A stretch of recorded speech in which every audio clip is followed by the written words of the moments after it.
It's crazy that people in the West don't have access to this surgery. Yeah. That is a complete L. That is such an L. I'm not talking about those people. Yeah. I don't always agree with those people, but I'm not talking about those people.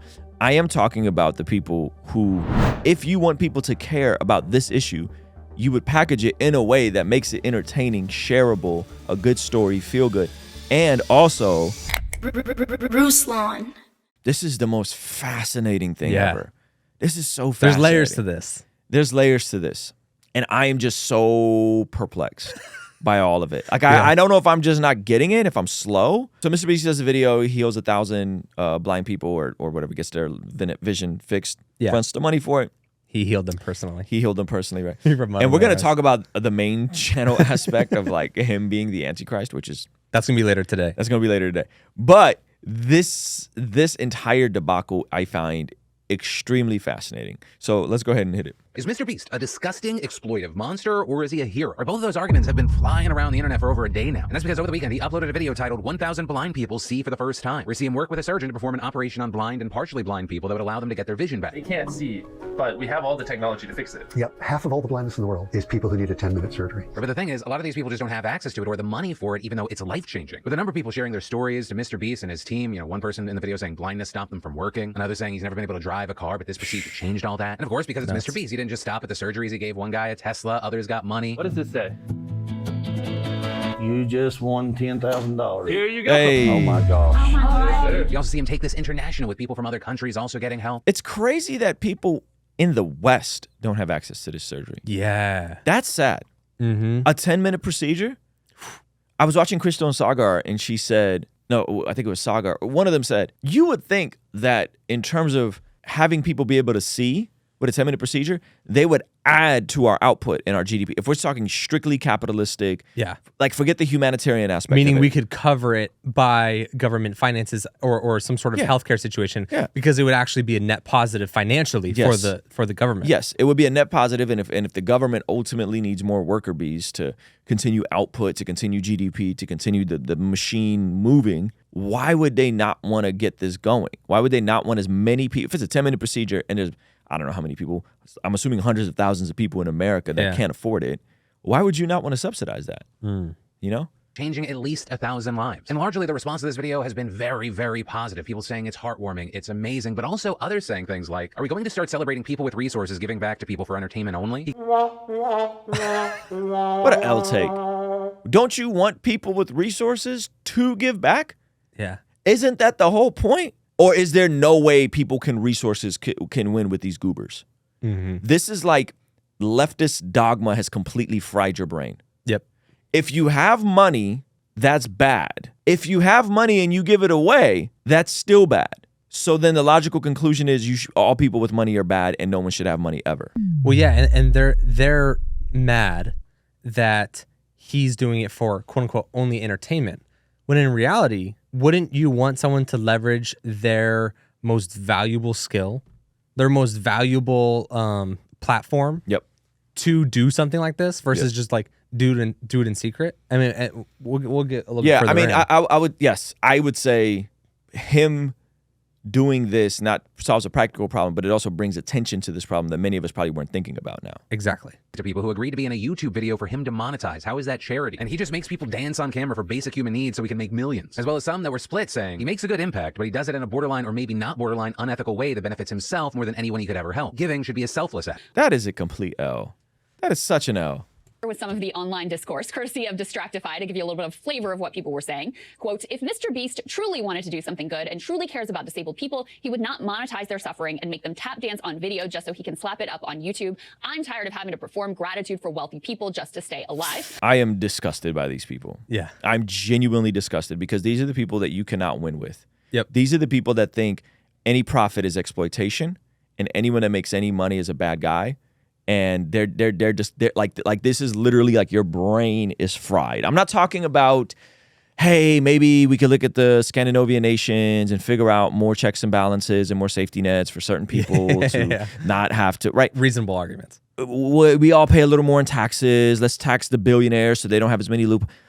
I'm not talking about those people. I don't always agree with those people, but I'm not talking about those people. I am talking about the people who are just so far gone that they rather go back to where I was born. Like they rather go back to communist Soviet Union. Yeah. Like that's how far gone these people are. And it's really sad because you have no idea how the world works. Yeah. Hey, you want to see something crazy? 67% of the people who watch this channel are not subscribed. Do me a quick favor, make sure you hit that subscribe button so you stay up to date on all the videos here on the Blessed God Studios channel. You have no idea how the world works. And the world is very complicated. It's very complicated. But you miss human nature, that the reason why we have all this stuff, cameras, live streaming, food, shelter, toilets, running water, sewage, is because people wanted to figure out problems to solve and benefit themselves and make money. Yeah. That's the part that people misunderstand about capitalism. It is actually, good or bad, that aspect of human nature that makes the whole thing function. Yes. Because if I could start a app that solves billions of people's problems, then I also benefit from that. You know what I mean? Like it's such a silly paradigm of the world, and I don't really think they understand all of its implications. Yeah. I mean, and you could look at the Mr. Beast video two ways. Not only is it he's actually providing a surgery for 1,000 people, but he's also, like you said, running sort of a marketing campaign, which he also later on Twitter said something of the same sort of effect, which was he ran through the logical argument of like, don't you think it would be a better return on investment for people to get their eyes healed? And so then you have this big discussion breaking out over this thing that he quote unquote could have done in private. Not to mention, I mean, there was a lot of countries in there that they did not show. They only showed the U.S. because those are people that could speak English. Yeah. So to act like he only gave the surgery to 1,000 people, because he wanted to sing and dance for camera. Like we saw how many? 45, maybe even with like a quick cut. Yep. We didn't see 1,000. So it is interesting to think. It's also annoying when people think entertainment and charity or entertainment and value are mutually exclusive. Yes. If you want people to be more charitable or to love Jesus more or to study the Bible more or fill in the blank, you would package it in a way that's entertaining and shareable. Yep. If you want people to care about this issue, you would package it in a way that makes it entertaining, shareable, a good story, feel good, and also help people. Yeah. Those are not mutually exclusive. Shout out to Shiny Kamani. He said, we can do charitable things that benefit others as well as ourselves, right? Yep.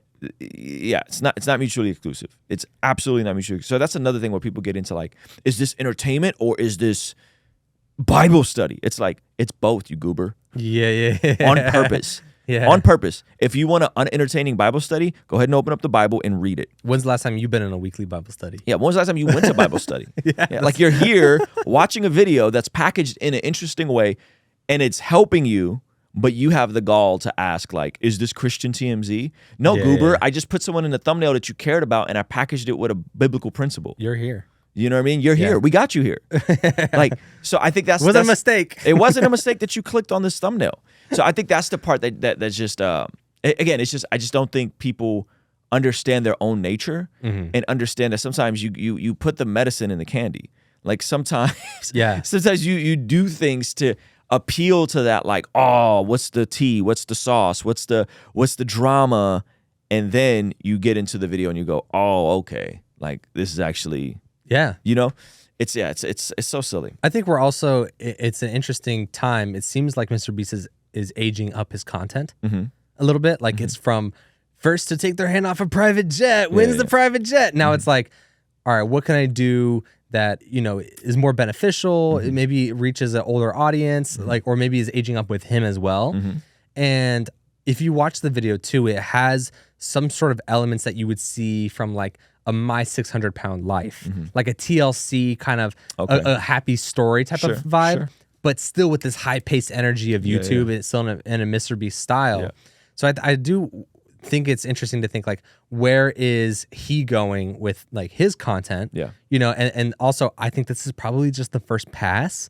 And I think some people find it distasteful because it's in that super high energy feel and they don't know how to process it. Before it was Squid Games in real life, I'm giving away $5,000. And now it's like, I'm healing 1,000 people. And you know, and it's like, okay, he's doing something good, but it's in this weird, corny 12-year-old energy. you know, but it would be interesting to see kind of where the content goes from here. Yeah. I don't know where the content goes from here. I hope he comes back to Jesus. That's what I hope, because it doesn't seem like he's following Jesus yet. It seems like a Jesus-centered point of view is still driving this philanthropy that he's done in other things before. He has a whole another channel called Mr. Beast Philanthropy where they do videos similar to this.